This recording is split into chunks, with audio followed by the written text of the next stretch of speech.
sisi kanan dilipat ke kiri sehingga saling nindih. Yang kedua pun demikian, saling nindih. Agar apa? Agar tidak terurai ketika nanti dimiringkan di liang lahatnya. Namun perlu diingat, ada satu sunnah yang ini bersifat umum, yaitu tayamun, mendahulukan yang kanan. Maka menggulung atau membungkuskan kain kafan itu diawal dari yang kain kanan dilemparkan ke kiri, yang kiri ditutupkan ke kanan. Demikian saja yang kedua ke kiri kemudian ke kanan sehingga saling menindih kain kafan.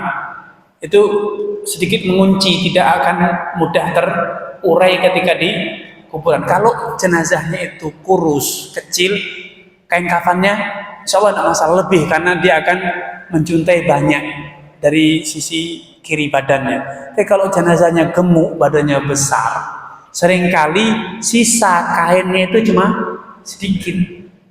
Itu potensi terbuka ketika apalagi waktu mengangkatnya juga susah payah kalau posisi jenazah itu gemuk besar gitu.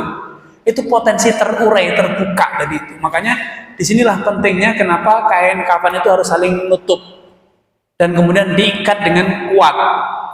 Ya, diikat dengan kuat agar tidak mudah terurai karena jenazah yang gemuk itu percaya deh, ngangkatnya susah, payah, bobotnya 100 kilo, 120 kilo. Orang kalau hidup mungkin bobot 120 kilo, tapi ketika mati bisa jadi 130 bobotnya naik. Karena dalam rongga manusia ada udara. Udara ini akan mengurangi bobot.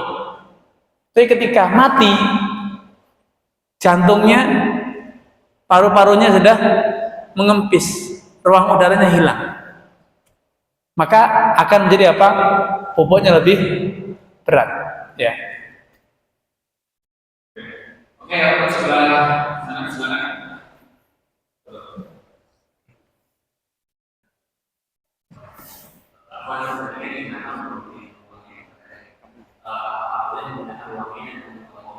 Tidak. Jangan menggunakan alkohol, ruangan yang ada alkoholnya. Kenapa? Karena di literasi fikih, alkohol itu diperselisihkan tentang kesuciannya. Apakah suci atau tidak? Suci. Maka idealnya dalam kondisi macam ini kita tidak menggunakan hal yang kontroversi. Ya. Gunakanlah wangian-wangian yang pasti disepakati itu boleh itu. Ya. Panitia,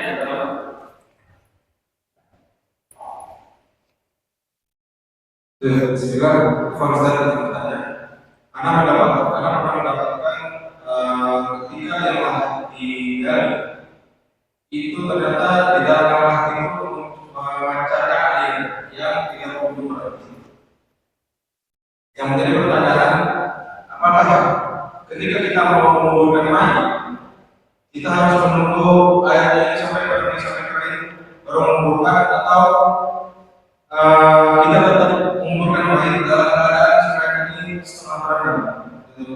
Ya. Ini adalah kondisi-kondisi di mana di luar kendali manusia. Kalau daerah-daerah yang sumber airnya banyak, menggali setengah meter saja sudah keluar air. Bahkan untuk bisa menggali kubur seringkali dibutuhkan diesel, sehingga sambil digali sambil disedot. Jenazah dimasukkan pun diesel masih dalam kondisi hidup. Nah, alasan inilah salah satu alasan pertimbangan yang menjadikan banyak masyarakat di negeri kita, banyak daerah di negeri kita tidak menggunakan liang lahat, tapi liang tengah atau yang disebut dengan syakku, lubang di tengah, jadi lubang lebih kecil. Kalau ukuran lubang lahat atau liang kubur itu 1 meter, ya lubangnya 1 meter, maka itu bisa jadi hanya 60 cm, hanya sekira-kira sebesar badan manusia di tengah lubangnya. Nah, ketika tempat-tempat yang bersumber air bagus, banyak airnya, liang lahat itu tidak cocok. Karena tidak cocok, karena sangat ribet sekali, menggalinya susah, memasukkannya susah. Maka yang paling cocok adalah lubang di tengah. Walaupun secara afdholiyah Nabi SAW menyatakan lahdulana wa syakku li ghairina. Yang lahat itu adalah cara penguburan kita, sedangkan syakku, lubang di tengah, itu tradisi orang-orang selain kita. Tapi itu di negeri Arab. Nabi menyatakan seperti itu di negeri Arab yang tidak bersumber, tidak ada air. Makanya para ulama mengatakan dua-duanya ini boleh. Lahat boleh, syak di tengah juga boleh. Kenapa? Dari awal sudah saya tekankan. Imam Syafi'i dan yang lainnya menegaskan bahwa prosesi pengurusan jenazah ini banyak aspek yang berdasarkan tradisi urf, bukan tauqifi. Sehingga pertimbangan urf, pertimbangan kondisi yang ada di lapangan itu penting, termasuk tadi masalah kadar air di tempat tersebut. Ketika sumbernya besar, membuat liang lahat itu susah, dan memasukkan jenazah ke liang lahat juga susah karena airnya besar. Maka akan lebih mudah memasukkan jenazah ke liang liang di tengah, lubang di tengah, diganjel tanah atau bebatuan di kanan kiri, kemudian segera ditutup dengan papan bambu dan diuruk dari atas. Karena air itu punya kekuatan yang luar biasa ya. Jadi kalau di liang lahat sedangkan airnya tinggi, dia akan terdorong keluar lagi. Susah. Tapi kalau dia berada di tengah, maka akan mudah ditahan, segera dipasang papan atau bambu, jenazah itu akan segera tertahan, tidak nyembul keluar. Tidak nyembul keluar, sehingga segera diuruk dengan tanah, selesai masalah. Maka dalam hal ini harus dipahami bahwa prosesi pengurusan jenazah itu banyak aspek yang berdasarkan kondisional. Tradisi setempat, selama tidak ada larangan maka tidak masalah. Nabi SAW menggunakan labin, menggunakan bata tidak dibakar. Tapi masyarakat kita tidak menggunakan bata, menggunakan papan. Apakah itu bid'ah? Tidak. Boleh seperti itu. Menggunakan bambu boleh, karena ini hanya faktor tradisi, mudah di kita ya. Bagaimana mudahnya? Apalagi kalau ada air, bata mentah yang belum dibakar kena air ya ambrol, tidak akan bertahan. Ini adalah salah satu pertimbangan dan aspek yang perlu diperhatikan ketika menguburkan, apalagi daerah Kalimantan yang lahan gambut, digali pun airnya banyak daerah jenazahnya itu harus diberi bandul batu, diikat, dikasih pemberat batu agar tidak ngapung, karena sumber airnya besar sekali, sehingga disedot dengan diesel pun tidak menyelesaikan masalah, airnya tetap menggenang. Maka diberi bandel, kemudian baru ditimbun dengan tanah. Tanpa gitu dia tidak akan bisa terkubur, dia akan nyembul ke atas karena terdorong oleh ini hal pertimbangan yang bersifat kondisional ya, sesuai dengan kondisi yang ada di lapangan. Allah. Dari saya mungkin itu terakhir yang waktu yang memasuki usaha. Jadi itu adalah pertanyaannya terakhir.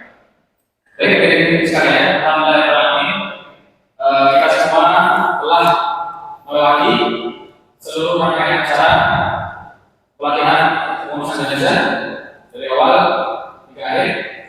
Mungkin ada sesuatu yang ingin disampaikan. Ya. Poin terakhir, Ana menganjurkan antum, karena di kalangan salafi referensi utamanya adalah Ahkamul Janazah Syekh Albani. Kalau kita membaca Ahkamul Janazah Syekh Albani, maka image kesan yang muncul adalah tauqifinya yang lebih kuat, sehingga banyak akhirnya thalabul ilm yang merasa tidak pede untuk terlibat dalam pengurusan jenazah, karena ini dianggap kalau salah dosa Kalau salah bid'ah, bid'ah berarti dolalah, dolalah berarti benar. Nggak gitu. Apalagi memang susunan dalam bukunya Ahmad Al-Albani di akhir itu ada disebutkan bid'ah yang banyak dilakukan dalam pengurusan jenazah, sehingga image yang muncul pengurusan jenazah itu adalah tauqifi. Ya ini yang terjadi. Kalau antum baca di Al-Umnya Syafi'i, dalam Al-Um Syafi'i dalam kitab Janaiz itu disebutkan prosesi dari memandikan, mengkafani, menyolati step by step, dan beliau berkali-kali menekankan bahwa untuk pengurusan jenazah itu dasarnya adalah lebih banyak berdasar pada kebiasaan urf. Selama tidak ada larangan maka boleh. Memandikan tujuannya adalah ingqa', membersihkan, bukan raf'ul hadath. Sehingga bagaimana caranya, yang penting bersih, selesai. Ya, termasuk mengkafani, termasuk menguburkan. Makanya tadi disampaikan bahwa sahabat ketika ingin mengurus jenazah Nabi, beliau mempertimbangkan apa yang sudah berjalan. Anujaridu Rasulullah SAW kama nujaridu mautan. Apakah kami akan menelanjangi Nabi atau seperti halnya kita menelanjangi jenazah yang lain atau tidak?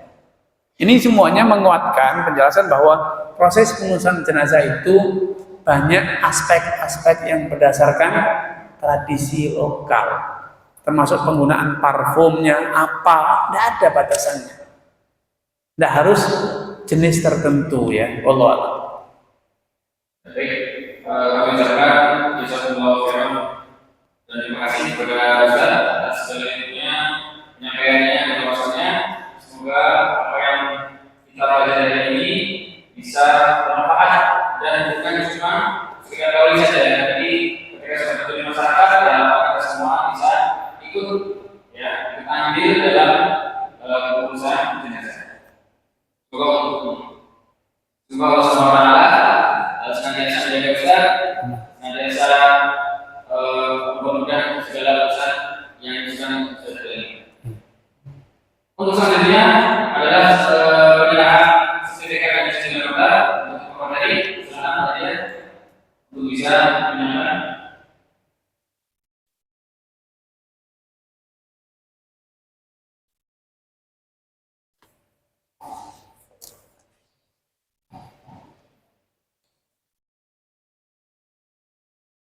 Nah, di sini atau di sini? Sini khair.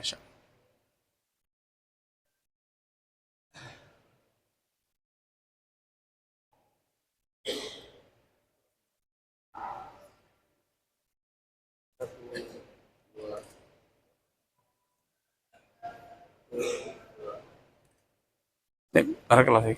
Jazakallahu khairan.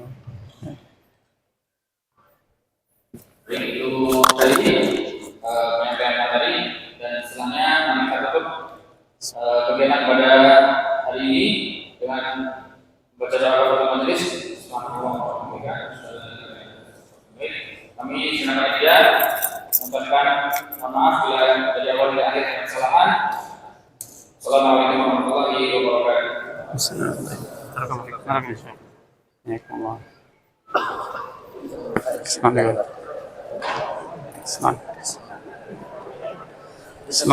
Ahlan, barakallahu fiik.